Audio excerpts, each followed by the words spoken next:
나스닥이 급등세로 마무리가 됐습니다. 제법 많이 올랐습니다. 다우지수, 나스닥 모두 강하게 올랐는데 특이한 것은 경제지표가 부진하게 나왔다는 거죠. 지표가 안 좋게 나왔음에도 불구하고 오히려 기대감이 생겨나면서 나스닥을 급등세로 밀어넣는데, 자, 지금 지수가 연속적으로 상승한 이후에 이틀 정도 옆으로 좀 쉬었죠. 그리고 나서 다시 급등세로 연결된다는 것은 바닥을 잡았어, 이제 더 올라갈 거야 라는 식의 의지를 내보이는 것과 같다라고 볼 수가 있겠습니다.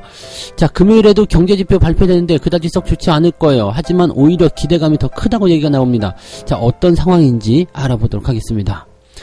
금융주들이 금리 인상의 대목에 놓여있다. 그래서 최근에 외국인들이 금융주를 못 사가지고 안달이다 라고 얘기가 나오고 있습니다. 뭐 최근에 조금 파는 모습이 있긴 있었습니다만 누적으로 봤을 때 여전히 금융주에 대한 매수세가 높아지고 있다는 이야기인데, 금리 인상은 계속되고 있고 또 계속 되어야 될 하나의 어떤 이슈이기 때문에 외국인들이 거기에 대한 부분들의 매력을 느껴서 매수를 하고 있다, 이렇게 보시면 될 것 같습니다. 금융주 관련한 이야기들 같이 좀 알아보도록 하겠고요. 자, 1년 사이에 반토막이 난 종목군들이 코스피 상장사 중에서 엄청나게 쏟아지고 있습니다. 여러분들이 알고 있는 바로 그러한 종목들이 반토막이 나가지고, 자, 반토막이 났다라는 것은 일단 주가 많이 빠졌다는 얘기죠. 많이 빠졌기 때문에 줍줍, 즉 저가에서 매수해가지고 올릴 수 있는 기회가 오는 것 아니냐, 이렇게 투자자들이 보고 있다고 하는데 정말 그런 것인지도 같이 알아보도록 하겠습니다.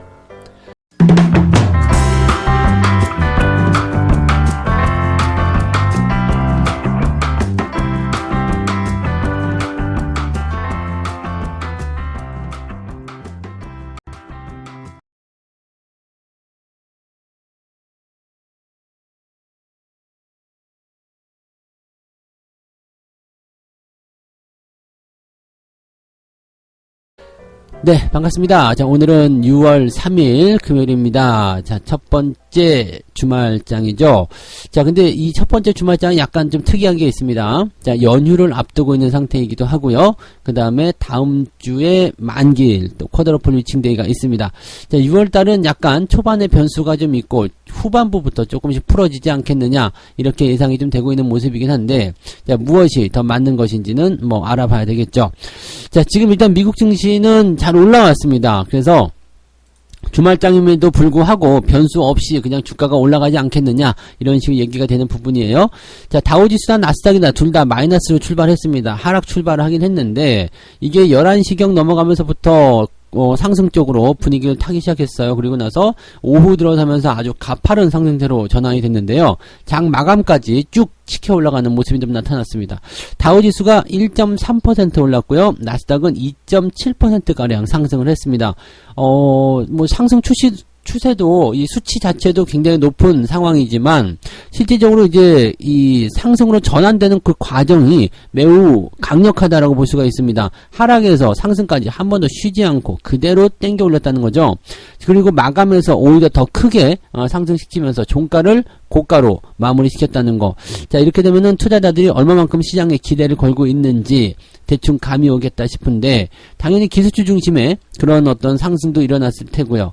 자, 그래서 나스닥 지수가 많이 빠졌다라는 어떤 부분에서 또 단기적 반등이 연결되면서 또 어느 정도 바닥에 대한 인식을 심어졌고, 그 다음에 또 추가적으로 끌고 올라가는 모습들, 이런 모습들이 이제 우리 시장에도 긍정적으로 영향을 줄 것이다. 최소한 오늘 정도 분위기는 나쁘지 않겠다. 다시 61선 돌파하는 모습이 나타날 수 있겠다. 이렇게 판단해 볼 수 있는 대목이 좀 될 것 같습니다. 자, 시장이 올라간 이유 한번 보도록 하죠. 지금 뭐 나쁜 것 좀 있습니다. 네, 민간 고용 지표가 부진했어요. 그리고 마이크로소프트의 실적 경고, 이런 것들이 나타났거든요. 자, 요것만 본다라면은 장 초반에 주가가 밀리는 거, 그리고 회복하지 못하는 것이 당연하다 볼 수 있는데, 뭐 이러한 재료들 때문에 장 초반에 밀리긴 했습니다만 주가가 올라가 버렸다는 거 좀 이상하죠. 자, 일단은 마이크로소프트의 실적 경고, 환율 변동이 일어나면서 부담감이 좀 생겼다는 얘기예요. 그래서 앞으로 실적이 조금 애매할 것 같은데 라는 얘기를 하고 있는데, 이러한 기업들의 실적 부진은 어느 정도 가격에 반영되었다라는 평가가 나오면서 그래서 뭐 어쩌라고가 돼버렸어요. 그래서 기술주들의 움직임들이 오히려 플러스로 전환된 종목군들이 상당히 많았다는 거죠. 자, 실적이 안 좋을 거예요 라고 얘기했는데 그래서 어쩌라고, 이미 알고 있다고 라고 투자자들이 생각해버렸다는 이야기죠. 자, 민간 고용 지표도 부진했어요. 자, 5월달 민간 고용 같은 경우는 지난달보다 12만 8천 명 정도 증가를 했는데, 지난달 같은 경우는 24만 7천 명이었거든요. 그러니까 예상치나 아니면은 그 전달에 대한 수치보다도 훨씬 더 내려간 수준이죠. 그러니까 12만 8천 명이 증가했다라고 하지만 지난번에 증가했던 수치보다는 현저하게 떨어지는 모습이었죠. 그래서 이런 내용들이 살짝 좀 부진하지 않았냐라는 얘기가 좀 되는 부분이거든요. 그러니까 글쎄, 그다음에 지금 그 비농업 고용 같은 경우도 32만 5천 명 증가했다. 지난달에는 이제 42만 8천 명 증가했다. 뭐 이런 식으로 됐는데, 자, 이것도 지금 예상치가 굉장히 좀 떨어져 있는 상태죠. 그러니까 고용 쪽이 굉장히 안 좋아지는 상황으로 가고 있다. 뭐 이거 악재 아닙니까? 그래서 악재를 반영을 했어요. 시작 초반에. 그런데 여기서 한 가지 걸고 넘어갈 게, 고용이 부진하게 나올 경우에 연준의 금리 인상 속도가 둔화될 수 있다. 자, 최근에는 9월달에 금리를 올릴 것이냐 말 것이냐, 아니면 0.5냐 0.25냐 가지고서 말들이 굉장히 많습니다. 근데 일단은 0.5까지 가지 않을 확률이 매우 높다 이런 얘기가 나오고 있고, 9월달부터는 금리 인상이 그냥 멈춰, 즉 금리를 동결하게 될 가능성이 높다 이런 얘기까지 나오고 있는데, 고용이 만약에 위축되는 상황이 보여졌다라면은 금리 인상 너무 빠르게 할 수는 없을 것 같아요 라는 얘기가 나올 수 있다는 얘기가 되는 거죠. 그러니까 오히려 경제지표가 부진하게 나오니까 그렇다면 금리 인상을 좀 덜 하겠네 라는 식으로 시장에 좋은 점을 끌어내고 있다는 얘기죠. 재료가 바뀐 건 없습니다. 상황이 바뀐 것도 없는데 누가 바뀌었죠? 사람들의 인식이 바뀌었다는 얘기예요. 자, 경제지표가 안 좋았어? 보통 때 같으면 경제지표 안 좋으면 큰일 났다, 망했다 이렇게 나올 텐데, 경제지표가 안 좋으니까 금리 인상 못하겠네? 오케이, 그럼 주가가 올라가겠네? 라는 식의 얘기가 나오는 거죠. 주식이란 게 원래 그런 것 같아요. 시장이라는 게 이해적인 부분들이 잘 안 될 때가 있는 거죠. 자, 그 다음에 이제 이번에 나타나는 그 경제지표 중에서 또 좋았던 것도 있죠. 실업수당 청구 건수, 계절 조정 기준으로는 전주보다 11,000명 감소했다. 자, 그래서 실업수당 청구 건수는 줄어들었다는 거죠. 고용이 그만큼 나아졌다라는 얘기로도 볼 수도 있는데, 실질적으로 이제 고용자 수는 또 감소를 좀 했잖아요. 그러니까 이 부분들은 뭐 좋았다 나빴다라 보기 좀 애매하겠습니다만, 어쨌건 실업자들이 좀 줄었다라는 얘기가 좀 되는 부분들이죠. 그리고 20만 명이나 뭐 21만 명이나 뭐 큰 차이는 없습니다만, 이제 소폭 감소했다라는 것이 이제 어느 정도 기대감을 좀 줬던 것 같습니다. 고용자 수가 좀 줄어들었다라는 것보다 실업자 수가 좀 더 줄어들었다라는 것이 조금 더 시장에게는 좋은 소식이 아니었을까라고 생각이 좀 들어요. 그래서 고용자가 줄어들었다는 것은 아까도 말씀드렸듯이 고용지표가 나빠지게 되면서 미국의 금리 인상 속도를 둔화시킬 것이다 라는 기대감이었고, 실업자 수가 줄어들었다는 것은 사람들이 그만큼 돈을 버는 상황들, 즉 돈을 아예 못 버는 것이 아니라 돈을 벌어들이는 상황이 많아졌다라는 것이 되기 때문에, 이렇게 되면 이제 소비가 늘어날 수 있는 상황이 될 수 있다라고 보시면 되겠죠. 자, 일단은 오늘 저녁에 우리 시장에서 발표될 겁니다. 자, 금요일날 발표되는 고용지표가 시장의 향방을 가늠해 줄 것이다 라고 뉴욕 증시 전문가들은 분석하고 있습니다. 즉, 앞서서 말씀드렸듯이 고용이 안 좋게 나와야지 금리 인상에 대한 부분들이 이제 제동이 걸릴 수 있다라는 얘기죠. 연준의 추가 금리 인상을 일시 중단할 수 있다라는 기대감, 이것이 고용지표에게 달려있다라는 얘기고요. 이 고용보고서가 추가 금리 인상을 일단 중지를 시켜줄 수 있을 것인지, 여기에 힘을 보태줄 수 있을 것인지, 그것이 나오게 된다면 주가가 지금 이렇게 상승하는 부분들이 계속해서 연속 상승으로도 이어질 수 있다라고 얘기가 되는 부분이 되겠습니다. 그래서 뭐 이런 식으로 간다라면은 뭐 나스닥 같은 경우는 되돌림에 대한 기술적 반등이 조금 더 이어질 것이다. 다우지수는 경기의 어떤 기대감들이 이제는 조금 더 타이트한 부분에서 조금 느슨하게 갈 수 있기 때문에 다우지수도 올라가게 될 것이다. 이런 쪽으로 우리가 구분을 해볼 수가 있겠다 생각하시면 되겠습니다.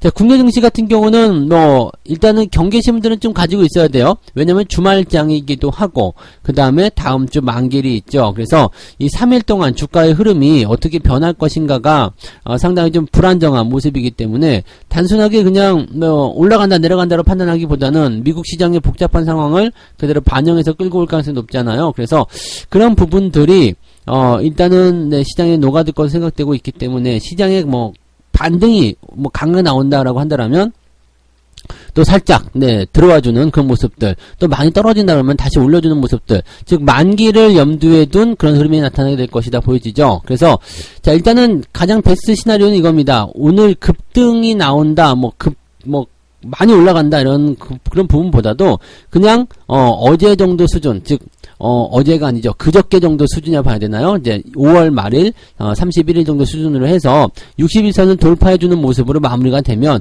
그것이 가장 베스트가 아니겠는가. 여기서 또 너무 많이 올라가게 되면 어쨌든 만기일이 있기 때문에 한 대 얻어맞고 시작해야 되거든요. 그러니까 그런 부분들이 없이 그냥 위화감 없이 어느 정도 내린 부분들만 어느 정도 회복을 시켜준다면 그게 오늘의 가장 베스트가 될 것이다 보여집니다.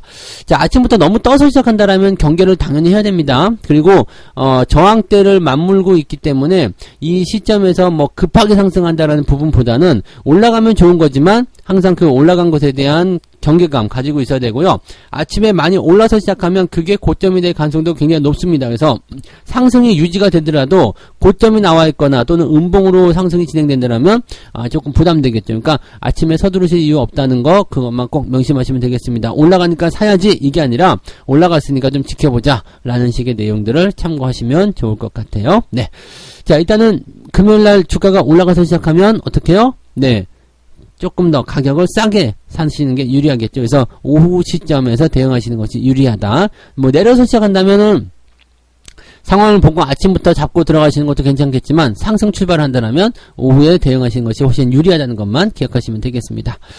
자, 두 번째 이야기 넘어갈게요.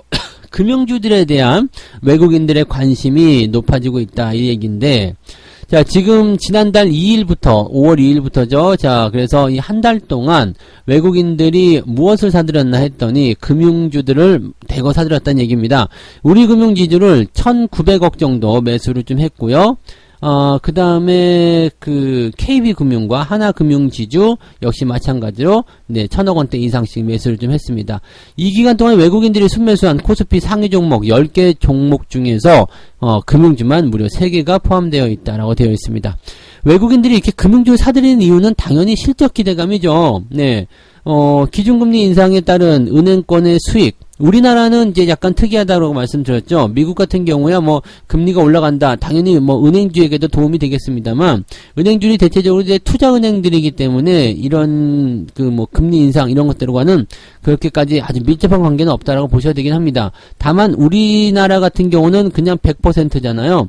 그냥 뭐 100%, 아주 100%는 아니겠죠. 그러니까 약간의 투자하는 것도 있겠지만은 거의 대부분의 수입이 예대 마진이기 때문에 이 순이자 마진이 올해에 계속적으로 상승세를 보일 것이다. 금리가 인상되면 계속 오를 것이다. 이것은 뭐 부정할 수 없는 사실이죠. 그렇기 때문에 실적이 계속적으로 증가할 수밖에 없는 상황이 될 것이다.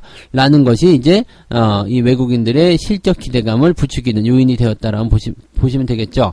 물론 대출금리가 올라가게 되면서 신용대출이 좀 줄어드는 상황이 있을 수 있어요. 그리고 연체율이 증가할 수 있다라는 얘기가 나올 수 있겠지만은 뭐 전체적으로 보게 되면은 그냥 금리가 올라가기 때문에 대출을 하는 사람들의 이제 내는 그 은행에다 지불하는 비용이 훨씬 더 많아진다는 거죠. 그래서 그런 것들이 이제 우려감에 대한 부분들을 다 덮어치우는 그런 어떤 실적 기대감으로 작용된다라고 보시면 되겠습니다. 자, 그 외에도 또 한 가지가 있는 게 주주환원 정책이죠.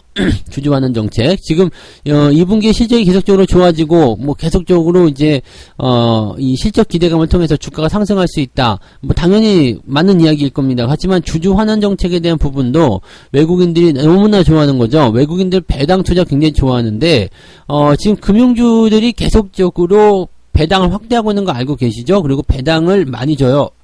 그래서 여러분들 금융주들 작년에 갖고 계셨던 분들 잘 한번 생각해 보세요. 금융주 쪽에서 배당이 얼마큼 많이 들어왔는지 그걸 잘 한번 기억해 보세요. 그러면은 상당히 금융주들의 매력이 상당히 높았구나라고 볼 수 있는 부분이 좀 되겠죠.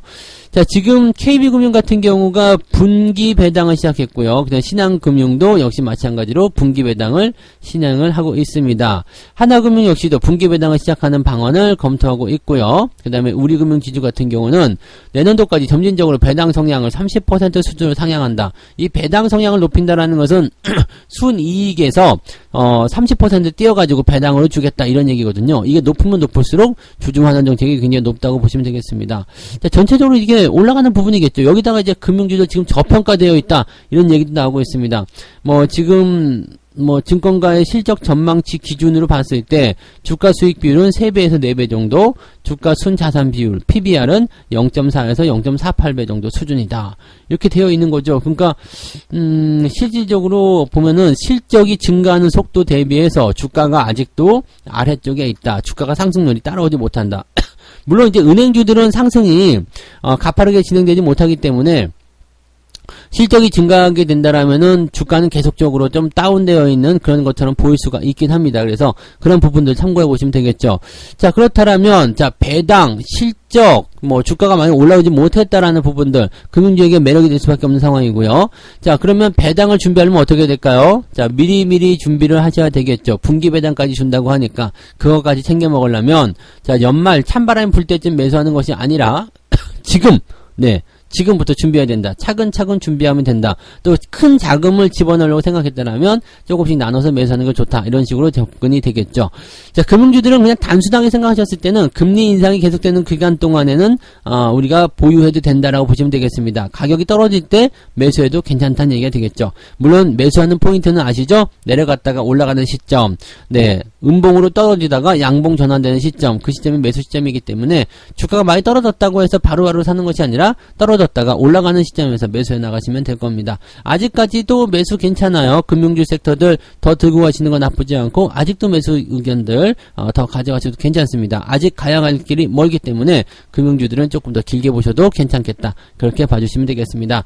단기적인 흔들림, 단기적인 조정, 변동성 나타날 수 있겠지만 그런 것들이 만약에 하방으로 나타난다면 오히려 매수 기회가 올 수 있다 라고 생각하시면 된다는 얘기죠. 네. 자, 세 번째 이야기 가도록 하겠습니다. 1년 사이에 반토막 반토막이 난 종목들이 있다. 줍줍의 기회가 될 것인가? 자, 반토막 난 종목들이 생각보다 많습니다. 네.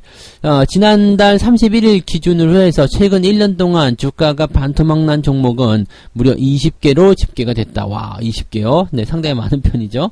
자, 근데 20개가 반토막 이상이긴 한데, 그 반토막에 근접한 종목들도 상당히 많다는 거죠. 그러니까 이게 지금 시장이 얼마만큼 많이 밀렸는지를 알려주는 내용이 아닌가 생각합니다.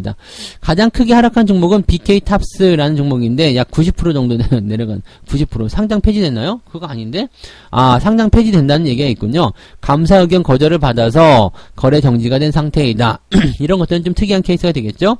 자, 그 다음에 이제 가장 많이 빠진 게 삼성제약이 마이너스 64%, 신풍제약이 55%, 프레스티지 바이오 파마가 54% 이렇게 제약업종이 하락을 많이 했다. 제약업종이 하락을 많이 한 이유는 아시죠? 네, 코로나가 좀 잠잠해지면서 제약주, 바이오주의 안 좋은 상황이 많이 나타났다라고 보시면 되겠습니다. 자, 그래서 그런 부분들, 그 다음에 백신 개발을 중단한다, 이런 얘기도 있었기 때문에 기대감이 있었던 그런 기업들도 지금은 좋지 않게 흐를 수밖에 없다라고 보시면 되겠습니다. 그렇게 따지고 본다라면은 진단키트라든지 치료제 이런 기업들이 변동성을 보이는 것도 당연한 얘기다라고 보시면 되겠습니다. 얘네들은 지금 이제는 사면 안 돼요. 아시죠? 네. 원숭이 두창이나 급성 간염 이런 거 가지고서 조금씩 올라오는 모습을 보이긴 했습니다만 그런 부분들 역시도 주가의 대세를 거스르기가 어렵다라고 보시면 되겠습니다. 그래서 이런 부분들 바이오, 제약은 아직은 건드리시면 안 된다는 걸 꼭 참고하시기 바라고요. 자, 그 다음에 다이나믹 디자인, 서현, 덕성 이런 기업들도 주가가 많이 내려갔는데 이런 기업들 다이나믹 디자인이 72%예요. 서현이 57%, 덕성은 68% 빠졌는데 이거 테마주예요. 정치 테마주. 이 정치 테마주들은 당연한 거죠. 이제 대선이 끝나고 나면 주가 떨어지는 게 당연합니다. 이게 인백적인 부분들이 많기 때문에 그래요. 왜냐면 다이나믹 디자인이나 서현 이런 기업들 보면은 전부 다 이제 법대 동문, 사법연수원 동기 이렇게 된단 말이죠. 그러니까 이런 상황으로 가게 되면은 네, 주가가 이제 인맥 관련주로 가면은 끝났다라고 보시면 됩니다. 네, 인맥 때문에 뭔가 기업에게 수혜가 된다 이런 거 아니죠. 이거는 뭐 특이한 부분이겠지만 대선 전에만 기대감이 모아진다라고 판단하시면 되는 거고요. 뭐 이제는 뭐 그 주요 그 요직에 대한 인사도 전부 다 마무리되는 상황에서 이렇게 인적 관련한 종목군들이 상승하기는 어려운 부분들이 있다라고 보시면 되겠죠. 그래서 얘네들 많이 떨어진 모습들. 자, 그 다음에 이재명 테마로 구분되었었던 형제 엘리트도 1년 사이에 62% 정도 하락했다. 자, 이 뭐 흐름을 대충 아시겠죠? 제약바이오 왜 내려가는지, 또 그 다음에 이 정치 테마주 중에서도 얘네들 이제 대선 끝나고 나서 왜 내려가는지, 이게 흐름이거든요. 그러니까 이런 부분들을 우리가 잘 기억하고 있어야 되는 거고요. 자, 그 다음에 LG생활건강 이런 것들은 이제 52% 정도 빠지면서 70만 원대에 거래되고 있다. HDC 산업개발은 네, 지금 그 광주 화정동의 아파트가 무너지는 그 상황들 때문에 53% 정도 하락했고요. 지주회사 HDC 역시도 49.98% 50% 내린 거죠. 네, 그 정도 내렸고 NC소프트라든지 아모레퍼시픽, 셀트리온, 넷마블, LG전자, 카카오. LG전자와 카카오는 그나마 좀 귀여워요. 30%밖에 안 빠졌거든요. 나머지는 뭐 40%, 50%대 뭐 이런 거죠. 자, 이런 그 시총이 큰 대형주들이 네, 높은 하락세를 보였다라는 것도 우리가 참고해 볼 필요가 있습니다. 개인들이 매수를 좀 많이 했고 또 대형주로 구분되어 있는 종목들이 많이 내렸다라는 거. 이거는 어디다 갖다 붙일 수 있어요? 앞서서 얘기했었던 뭐 제약바이오나 또는 대선 테마주들 이런 것들을 빼고 나면 대형주들이 빠지는 이유는 당연하게도 외국인들의 매도 때문이었다라고 보시면 되겠죠. 그래서 이런 종목들에 누가 더 많이 들어왔을까요? 개인들이 낙폭이 큰 종목들을 위주로 매수에 나섰다라고 보시면 되는 건데, 자, 이렇게 막 떨어질 때 계속 사버리면 안 돼요. 네, 왜냐면 주가가 이제 반등을 한다, 또는 이 하락한 이유 이런 거 알아야 되잖아요. 물론 뭐 실적이라든지 이런 부분들 하고, 또 외국인들이 매도하는 그런 부분들이 같이 있기 때문에 이런 것들이 어떻게 반전을 꾀할 것인가, 이제 이런 것들에 대한 우려감은 없는 것인가, 여기에 대한 분석이 들어가고 나서 대응이 들어가야 되는데 그런 거 없이 그냥 네, 일단은 떨어진 대형주는 무조건 사면 된다, 이런 식의 인식이 있거든요. 근데 여러분들이 이 대형주들이 떨어지고 나면 다시 올라가는 건 맞아요. 언젠가는 올라가요. 언젠가 올라가고 언젠가는 더 좋은 곳으로 가게 될 거예요. 근데 이게 여러분들이 기다릴 수 있는 수준이 아닐 겁니다. 이게 적어도 한 2, 3년 정도 주가가 떨어져 버린다, 안 올라간다라고 생각하면 여러분들이 아마 대부분 포기하고 다 빠져나오시지 않을까 생각해요. 다 손절할 수밖에 없어요. 그렇기 때문에 여러분들을 지치게 만드는데 아주 얘네들이 잘하거든요. 시장은 모욕의 달인이기 때문에. 그래서 여러분들이 이래도 안 나가? 이래도 그냥 버텨? 에라 몰라? 그러면 네, 누가 그냥 보자, 틀어놓으면 되는 거거든요. 그러니까 대형주들이 올라가는 부분들은요, 개인 투자자들이 매수가 아니라 매도로 진행이 될 때라고 보시면 되는 거거든요. 그리고 여러분들이 3년 동안 만약에 주가가 제자리를 그냥 고수하고 있거나 주가가 더 내리고 있다라고 한다면 과연 버틸 수 있겠는가? 난 버틸 수 있습니다 라고 하시는 분들은 네, 성공하실 거예요. 뭘 하든 성공하실 겁니다. 근데 대부분의 개인들은 그거 못합니다. 그래서 다른 쪽에서 만약에 시장이 막 올라가요, 그 다음에 다른 주가들도 막 올라가요. 근데 내 것만 안 올라가. 그럼 가만히 있겠어요? 팔고 다른 쪽으로 가야 되겠죠. 그러니까 그런 모습들을 보고 있는 거지. 그러니까 주가가 떨어질 때 매수하는 것만큼 나쁜 게 없다라는 것만 기억하시기 바라고요. 반토막난 종목들 줍줍의 기회인가? 글쎄올시다라고 보시면 됩니다. 얘네들 확실하게 돌아서고 외국인들 매수가 확실하게 들어오지 않는 이상은 여러분들은 당장 매수를 하지 않는 것이 필요하다고 보시면 되겠습니다. 그래서 모든 것은 다 때가 있고 또 흐름을 잘 타야 된다는 것을 잊으시면 안 되겠습니다.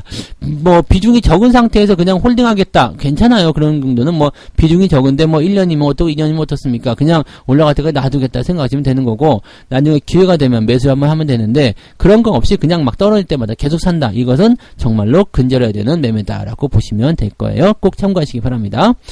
자, 이렇게 해서 오늘 세 가지 이야기 전달해 드렸습니다. 지표가 부진함에도 나스닥이 급등했다. 미국 시장 자체가 급등했는데 왜 지표가 부진하니까 금리 인상에 대한 어떤 압박감이 줄어든다. 자, 이거 되게 아이러니한 거예요. 네. 경제가 경제 지표가 나빠지니까 오히려 주가가 기대감을 가지고서 더 많이 올랐다, 이런 얘기가 되는 거라서 되게 희한한 거죠. 자, 그 다음에 금융주들 금리 인상의 대목이 왔다. 금융주들은 지금도 서서히 매수 포인트를 잡아가시면 좋고 또 계속 들고 가시면 좋고요. 언제까지요? 금리 인상이 마무리되는 시점, 금리가 고점을 잡는 시점까지. 자, 근데 금융주들은 배당도 챙겨준대요. 그러다 보니까 실적 증가와 배당 같이 보게 되면 또 앞으로 금리가 계속 올라갈 것이라는 있는 그런 당연한 그런 결과치들이 나와 있기 때문에 매력이 그만큼 높아져 있다라고 보시면 되겠죠. 네.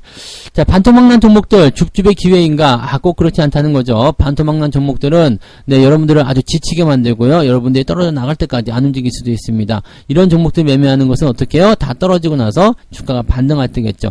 비중이 소량밖에 없다라면 상관없습니다. 그래서 들고 있다가 뭐 움직임이 바뀔 때 매수한다거나 이렇게 하시면 되는데, 비중이 많고 떨어질 때마다 계속적으로 매수하게 되면 여러분들 버티지 못하고 결국에는 나가 떨어지게 될 수밖에 없다라는 것을 꼭 명심하시면 좋겠습니다. 자, 책하고 책 한 국지 읽고 마무리하도록 하겠습니다. 시장에서는 매년 한 번 정도의 조정은 일어난다. 어떤 종목이 시장 전체 시장과 함께 하락을 했다면 그것은 그 종목의 잘못이 아니다. 이럴 때에는 손절매가 손실을 막아주는 것이 아니라 뭐다? 이익을 막아주게 된다. 단지 낮은 가격에 주식을 팔고 거래 비용을 추가로 부담하게 할 뿐이다. 이거 제가 예전에 자꾸 해드렸던 얘기 중하고 똑같이 나와있네요. 책에. 네. 시장 전체와 같이 하락하는 종목이 있다면 그것은 네, 종목의 잘못이 아니다. 즉, 시장이 하락했기 때문에 종목이 내려간 거예요. 지금 시장에 마이너스가 나와서 여러분 계좌가 마이너스 나왔다. 그건 여러분 잘못이 아니라는 얘기죠. 누구의 잘못? 시장의 잘못. 이럴 때는 손절매도를 하면 안 된다는 얘기죠. 왜냐하면 지금 손절매도 하는 것은 그냥 주가가 낮은 상황에서 매도를 하는 것일 뿐이고, 매매 비용, 거래 비용을 더 많이 지불하는 것일 뿐이다. 단지 낮은 가격에 주식을 파는 것이다. 이럴 때 하는 손절매도는 손실을 막아주는 것이 아니라 이익을 막는 상황이 되는 것이다. 이럴 때는 그냥 매도하지 말고 가지고 가는 것이 더 유리하다라고 되어 있습니다. 매수를 하라는 얘기가 아닙니다. 네, 홀딩을 잘 하라는 거죠. 잘 들고 가는 거, 잘 지켜주는 거, 살아남는 거, 그것이 여러분들에게 가장 중요하다는 얘기입니다. 가끔씩 보면은 책을 이렇게 읽다 보면은요, 놀라울 때가 있어요. 내가 했던 말인데 책에 그대로 적혀 있어. 내가 책을 보고 따라한 것인가? 책이 나를 보고 따라한 것인가? 그건 모르겠지만 어쨌건 결론은 하나죠. 얘네도 이렇게 생각하고 있구나. 이것이 진리구나. 라는 거죠. 주식에 대한, 투자에 대한 진리는 간단할수록 좋습니다. 단순할수록 좋고요. 여러분들이 어떤, 전략과 어떤 관점으로 투자를 하시는지 모르겠지만, 여러분들 너무 복잡하게 생각하지 마시고요. 좋은 기회는 살려간다. 나는 주식시장에서 오랫동안 살아남을 것이다. 주식은 우상향이다. 라는 것만 잘 기억해 주시면 좋을 것 같습니다. 자, 오늘 주말장이라서 변동순간이 약간 생길 수 있겠지만 그래도 분위기 좋게 출발할 것 같습니다. 오늘도 화이팅 하시고요. 좋은 기운들 많이 가져가시기 바랍니다. 자, 저는 장중시장에서 다시 올게요. 고맙습니다.